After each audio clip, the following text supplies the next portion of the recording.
Sa probinsya ng La Union, 3 anak ng kasalukuyang gobernador na si Manuel Ortega ang kinakalaban ang 3 niyang kapatid sa iba't ibang posisyon. Si Alfredo Pablo Ortega, babanggain ng tiyuhing si Pepe Ortega sa pagka-vice mayor ng San Fernando City. Si Manix Ortega, kalaban naman sa pagkakongresista ng unang distrito ang tiyuhing si Pablo Ortega. At si Pacoy Ortega, kalaban sa pagkagobernador ang tiyuhing si Mario Ortega.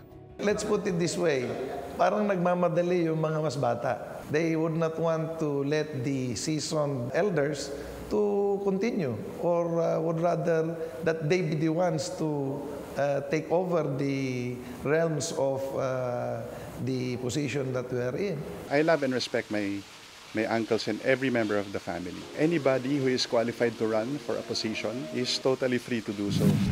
Sa 1st District ng La Union, makakalaban rin ng mga Ortega sa pagkakongresista si Justo Oras III na mula rin sa mga angka ng Ortega.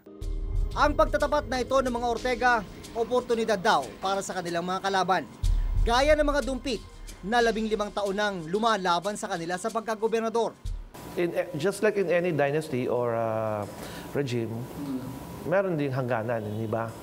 And I think this is the time. Ito yung hangganan nila, tingin mo? Once a great family in the province of La Union is now self-destructing.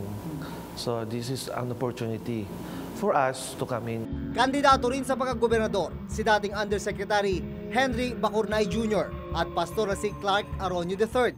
Nakita ko kung paano pinapatakbo yung probinsya. So may compare ko naman.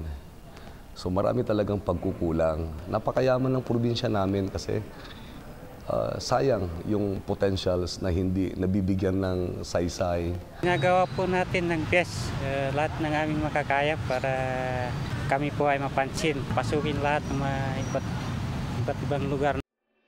Panahon ng mga Amerikano nang ma-appoint bilang kauna-unahang civilian governor ng La Union si Don Joaquin Ortega noong 1901.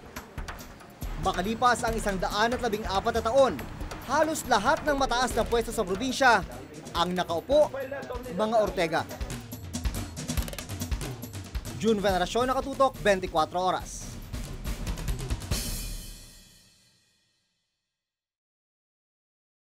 June Veneracion, GMA News.